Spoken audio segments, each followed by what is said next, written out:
പിങ്കി പായസം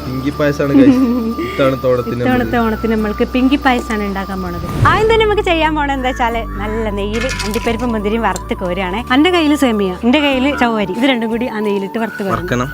സേമിയത്തിന്റെ correct പാകമായിട്ടുണ്ട്. ഇനി നമുക്ക് ഇത് വാങ്ങാം. അപ്പൊ ഇതെന്താ അറിയോ, ബീട്രൂട്ടിന്റെ ജ്യൂസ് ആണ് കേട്ടോ. അതായത് ഞാൻ ബീട്രൂട്ട് നന്നായിട്ട് തിളപ്പിച്ചതാണ്, ചെറുതാക്കി എരിഞ്ഞിട്ട് ഇപ്പൊ കുറച്ച് വെള്ളം ഒഴിച്ചങ്ങാണ്ട് നന്നായിട്ട് കുറുക്കിയെടുത്തത്. നമ്മൾ കുറച്ച് കണ്ടൻസ്ഡ് മിൽക്ക് ഒഴിക്കുകയാണ്. നന്നായിട്ട് അങ്ങോട്ട് ഇളക്കി കൊടുക്കട്ടോ. ആ ഒരു സേമിയയും ചവ്വരിയും കൂടി അങ്ങോട്ട് തട്ടി കൊടുക്കണം. ഇളക്കി എല്ലാ ഭാഗത്തേക്കും ഇങ്ങോട്ട് ആക്കിയിട്ട് അങ്ങോട്ട് അടച്ച് വെക്കണം. അതാ ഉരുളിക്കുമ്പോൾ 2 ലിറ്റർ പാലാണ് ഒഴിച്ചത്. കുറച്ചും കൂടി വെള്ളം ഒഴിക്കണം. അതെ, ഏകദേശം ചൂടായി ഇങ്ങനെ വരുന്നില്ലേ, പുകയൊക്കെ പോണ കാണില്ലേ. ഇനി നമുക്ക് ഇതാ ഏലക്കായ പഞ്ചസാര കുട്ടി പൊടിച്ചതാണ്, അത് ചേർക്കുക. നമ്മൾ പഞ്ചസാര ചേർത്തിട്ടുണ്ട്, കുറച്ചേ ചേർത്തിട്ടുള്ളൂ ഏലക്കായ പൊടിക്കാൻ വേണ്ടിയിട്ട്. നമുക്ക് മധുരത്തിന് കുറച്ചുകൂടി ഇടാം. നമ്മളെ പാല് നല്ല രീതിയിൽ തിളച്ച് വരുന്നുണ്ട് കേട്ടോ. അതിലേക്കാണ് നമ്മളെ കളറുള്ള സേമിയോ പതുക്കെ പതുക്കെ ഇടാൻ പോണത്. അപ്പൊ ഇനി നമ്മൾ ചേർത്തിട്ടുള്ള ഈ ഒരു ഐറ്റം ഇല്ലേ, ആ പാല് കിടന്നിട്ട് വേവണം. കൈ വിടാതെ വീണ്ടും ഇളക്കിക്കൊണ്ടിരിക്കും. നല്ല സൂപ്പറായിട്ട് വെന്ത് സെറ്റ് ആയിട്ടുണ്ട് കേട്ടോ.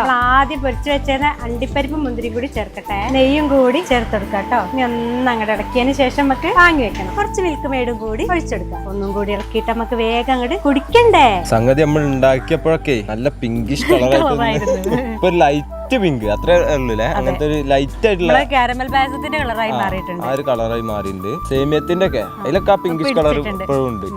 നല്ല തിക്കായിട്ട് നല്ല ക്രീമി ആയിട്ട് നിൽക്കുന്നുണ്ട് പായസം, കട്ടിയുള്ള നല്ല പായസം. അപ്പൊ സാധനം അടിപൊളിയാണ്. എന്തായാലും ഈ ഒരു പായസം ഉണ്ടാക്കി നോക്കണം കേട്ടോ.